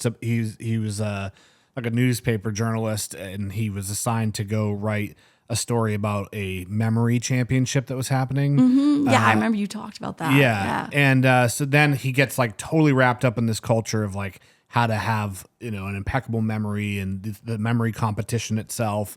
And so he ends up doing a lot of historical research. And a point he makes in the book, which always sticks with me, is that before literacy was at the level that it is and before like modern printing techniques, it was pretty rare for people to own books. Yep. And people would only own 1 or 2 or 3 books through their whole life. And so they would just reread that one book over Yep. and over and over again and have a relationship with it and really just like intimately get to know it. And I think it also affects like that probably affected how people wrote books too. If you're existing in a culture where people aren't going to reread your book, Yep. maybe you don't take as much time to like Right. put as much into it. Yeah, that definitely, because that they want you to crank out the next one. Right. Yeah, for Yeah, sure. Yeah. Yeah, No, I that's saw true. I saw on Threads just this morning someone was like talking about how as an author they do actually read reviews and take that feedback seriously, like Goodreads reviews or whatever, Amazon reviews, because books are a product and you want to hear from your customers. And I was like, I have zero interest in reading your books. Yeah, exactly. Yeah. Right? I don't think of books as a Absolutely. product. No. Like what are you talking No. If I want a product, I'll go to Walmart. Yeah. Yeah. What the hell? It's Yeah. funny you say that because I think I've talked about this before. Recently, or for the last couple months or so, I think I've William Gaddis is another author I'm a big fan of, and I've just keep his collected letters in my desk at work, and it's kind of my lunch break book because if I don't read it for 3 days, then whatever. Yep. And it's very funny because it's broken down into sections based on like, here are letters that he wrote during the 10-year period he was working on this book. And then the 20-year period, it's broken down by, books that he published. And his debut novel, The Recognitions, there are letters, I'm towards the end of the book now, and it's just the letters that he had written, but there will some of them be kind of like blurbs, like this is a student that was asking him for help with their dissertation or whatever. And, it'll be a question where like, someone will be asking him about the Recognitions, 40 plus years after it was published. And he's like, no, I'm not going to talk about it. Like at a certain point, it is your interpretation. Like Yeah. it's Yeah, not, yeah. it's not me anymore. It's me and my work until it's done and it's in your hands. Yep. Yeah. And Yep. then it's the interpretation is yours. Yep. There might have been, something I was trying to say or wanted to get at, but also like you as the reader, your interpretation matters. Absolutely. Yeah. And that's where that kind of that relationship Yes. forms, is it becomes part of you because you're reading it through your own experiences and personality and what you need and what you're looking for. And so it's going to speak to you differently than it's going to speak to someone else. Right. And Yeah. and to go back to what we've been talking about, just, being paralyzed by the idea of understanding, to a certain extent, your interpretation is not wrong. Right. Is how I look at it. Like, Yeah. unless you read something like the Chopin story that we were talking about and be like, oh, her looking at the stockings was, clearly an allegory for communism versus capitalism. Yeah, exactly. Yeah. That, not right, but like, Yeah. you might read it and have a more personal, emotional interpretation, and it might not be what Chopin intended, but it's how it affected you, and there's meaning to that. Yeah. And I think that's where that danger comes in of thinking like you've got to solve it, and there's this right way to read it or the right thing to get. So like, allusions I think are a big one. Another one that people worry a lot about missing are symbols, like symbolism. And I know that for years I was kind of, again, paralyzed with like, is that a symbol? Is that a symbol? Yeah. And then there's, the saying, well, sometimes the curtains are just blue, sometimes a cigar is just a cigar. And I think that there's a fine line to walk around symbolism. One thing I found really helpful was Stephen King wrote a great book on writing called On Writing. And he said people always ask him like, oh, the symbols in your stories and all this stuff. And do you put them in there on purpose? Like they're those Easter egg kind of things. Yeah. And his explanation was that in his drafting stage, he's just drafting a story as it comes, and he just writes it. When he looks over his draft, he will sometimes notice, and he used Carrie as an example. There's a lot of blood in this story. And then he's like, blood, I could kind of bring that forward, and that becomes a symbol, and it speaks to another level. And that gets developed in the revision stage. But in at the beginning, he didn't set out to say, I am going to write a novel with the blood as a symbol for whatever, and it just emerges. And so there's an organic aspect to it. And I would imagine that that's probably true with a lot of fiction, where the symbol emerges. And what I always tell people is just look for things that pop up again and again and draw attention to themselves in some way. Are they somehow out of place or somehow, and I think sometimes symbols are really kind of heavy-handed. And again, short stories tend to amplify this kind of thing. I think of a short story by Catherine Mansfield called The Garden Party. And, you have this kind of, the theme of the story is sort of this tension between this young girl who's been raised very aristocratic, very privileged, very wealthy. But she's more like, you would have in the olden days said woke in the sense of what that word used to mean. I don't know. Yeah. But just the idea of just a little more tuned in to the, inequities of her generation and wants to be different from her mom and stuff. And they're having this big garden party and, they've got the caterers and the florists and blah, blah, blah. And she's going around with this kind of self-awareness of like, I'm going to talk to the men who are here setting up the gazebo just like they're ordinary human beings because I'm not better than them. So she's trying to kind of act differently than her mother, who's very classist. But then her mother gives her a hat, a hand-me-down hat that used to be hers and is now, this would be perfect, for you, and it'll look great with your dress. And when she puts the hat on and looks at herself in the mirror, it's like she suddenly reverts to that, she's just like her mother again. She starts acting. And throughout the story, she kind of goes back and forth between, but she's being more aware of the people around her and more empathetic to the, impoverished neighbor at the foot of the hill who can hear their music and their party. And yet then someone compliments her on the hat and she, it doesn't really, and so it uses the hat that way. But then so that's the obvious symbol. But then when you read the story again and you're already kind of tuned into the hat, then the sandwiches kind of stand out. And you realize, well, there are these little finger sandwiches that kind of get made a big deal about throughout. And you've got all of this obsession over who's going to label them or label them correctly and da-da-da-da-da. And then at this one point near the end, the father, who's been kind of just behind the scenes in the whole thing, is not really interested, just kind of flops down and just picks up a sandwich and pops it in his mouth. And it's such a powerful way to show he's the one who's broken free of this classist thing. It's not the daughter who's trying so hard. It's the father who just is human in a wants way a that sandwich. yeah, exactly. And so, Yeah. and then you notice, flowers, and they do things in the story. So again, reading again and again, but do you need to pick that up to get the story? No. But if you do, you appreciate the story, maybe some nuances come through, but you also can, from just a literature standpoint, a writing standpoint, you can appreciate what the author did, kind of the craftsmanship of it, the intentionality of it. I think a good example of that is Invisible Man by Ralph Ellison. Have you read it?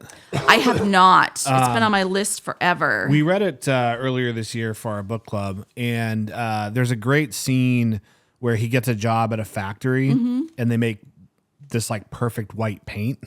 Yeah. And he kind of gets in trouble because he doesn't mix the paint right. And if you don't mix, if you let this other stuff get in the paint, and the paint's kind of like tinted or tainted, Yep. And then It's only 99% white. yeah. Right. And then he ends up getting put into like the basement of this factory that it's like a very actually crucial position that makes the factory run. And it's a very clear example of like kind of this idea that a lot of our world is like built on the hard work of people of color that have been shoved into the basement out of sight, Yeah. And I think that it's a good example of like, you can just read the story and like, this guy just gets a job at a factory and some things go wrong and, it blows up and he ends up in the hospital or whatever. But there's obviously like a lot more commentary underneath that you can, if you pay attention to, you're like, I get it. Yeah. And I think if you completely miss that layer, you really are missing out on something that's really important. Yeah. Yeah. So any other final tips of how we can be let's smarter? See if there was anything else. I think we hit most of it. So if I my concluding remarks. I think that there's a danger in reading too analytically. Okay. Obviously, trying to solve the text like a puzzle. I think that robs the joy, and it makes you more likely to stumble on an erroneous interpretation because you're over analyzing or over reading. I think, as we've said, trying to come up with the right understanding of something is also the wrong way to go about reading. Yeah. It'll destroy reading for you, and it will make you obnoxious to other people. Believe me. But yeah, I think that the biggest thing is that the bottom line for me is, a person wrote it somewhere, somewhen, and they meant something by it. And I think to completely disregard that is disrespectful, but I think to recognize that and to get a little handle on that is illuminating. But it's not essential. I mean, the main thing is that you make a connection with the author, with the characters, with humanity through the work of the story. Not losing sight of the fact that, we're talking about fiction here, and stories are just so universally unifying of humanity. We all tell stories. Yes. It is our most distinct characteristic. And so that sense of connecting to other humans, growing in empathy, developing our own humanity, all of that comes through reading, regardless of whether you pick up on every little thing. Right. So yeah, I think that keeping that big picture is the most important thing. But yet, if I really like the kind of the rhythm of what you were describing, read it once. You want to get more out of it on a second reading, do a little side reading, background reading, Right. all of that stuff. Read it again. But yeah, the most important thing is what it does to you. Yeah. One of my favorite quotes is from David Foster Wallace. It's not from any of his fiction. I think it's from it might have been from an essay he wrote, but I want to say it's from an interview he did. Mm-hmm.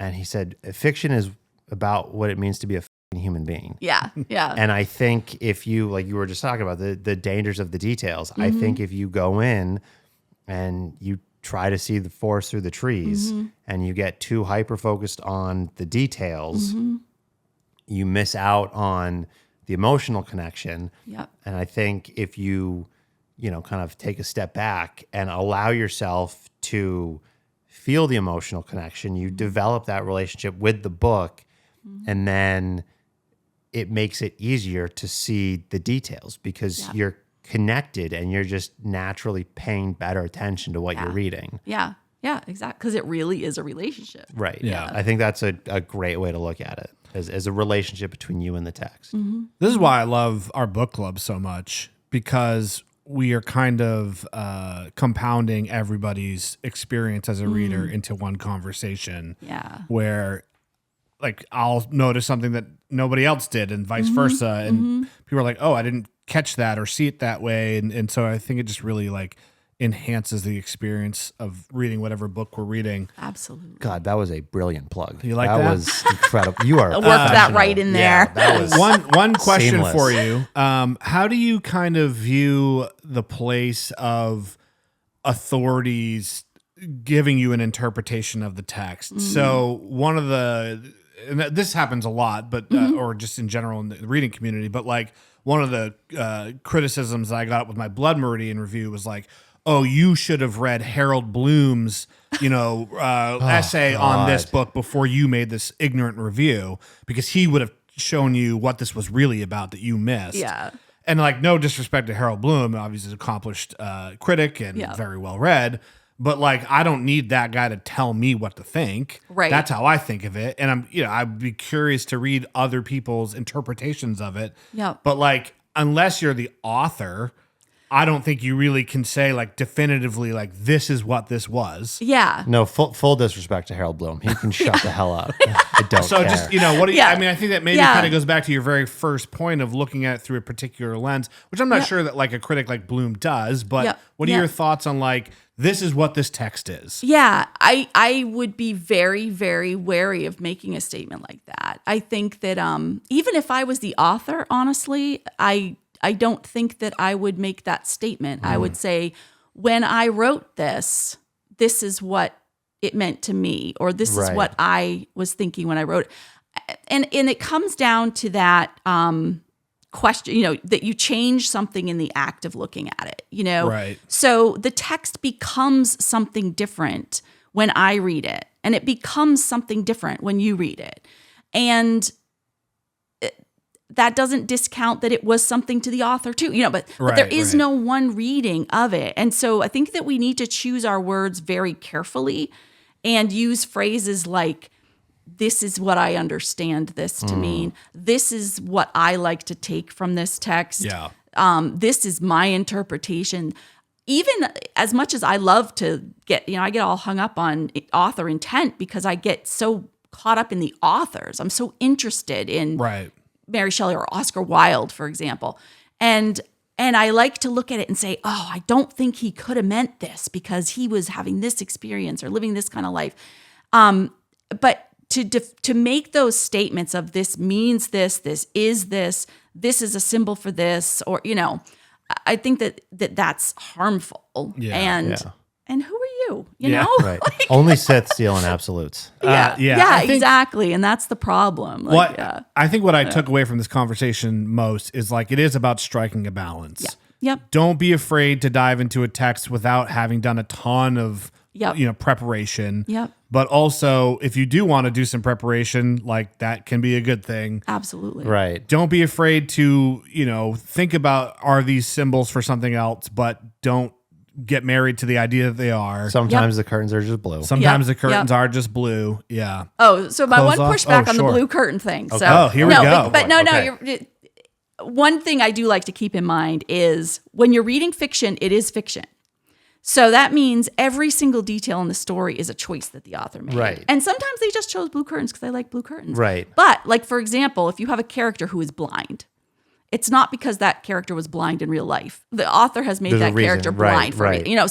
So you don't want to ignore big details. Right. Because they are certainly deliberate. Right. So, I generally agree with you. Yeah. Yep. I did my senior year AP Lit teacher. Mm-hmm. And I think part of this was because I was a senior, and by the time I got accepted to college, I just kind of mailed it in. But there were plenty of books that we read that I think I might have otherwise enjoyed, but she was very much overanalyzing. The curtains are, I talk about a lot. One of the books we read that year was Beloved by Toni Morrison. Yep. which is a heavy book. Yeah. But it's certainly a very, very good book. Mm-hmm. But my experience of it was just marred. Oh, definitely. Because, yeah. I would share something and no, your interpretation is wrong. Yeah. It was that like, no, Yep. you are wrong. Yep. And, I remember there were scenes where, or passages, I think there's one where they're either skating or walking across the frozen river. Mm-hmm. And obviously, water is pretty commonly a symbol for life. Yep. And, I think I said something about that. And again, to her credit, like, Yep. yes, it was intentional that the water was frozen. Yeah. And, Yeah. life has stopped. That Yeah. is a very intentional choice. But it was, again, more Yeah. of like a, not, okay, Andrew, let's take this deeper. What's next? Okay, yes, water's life, but why is it frozen? Like, Why let's is get it it stopped? Yeah. right. Yeah. It was Yep. no, you're wrong. Death. And I was, okay. And if you can walk across the water, are you now a Christ figure? Right. Yeah, they left out that detail in the Bible. It was actually frozen when he walked on water. Yeah. Cool. All right. Well, thank you again for coming by. Absolutely I know glad to you're do busy it. this time of year, but if you guys want to see more of Professor Zobel, just leave a comment and join us next week when we'll be talking about books.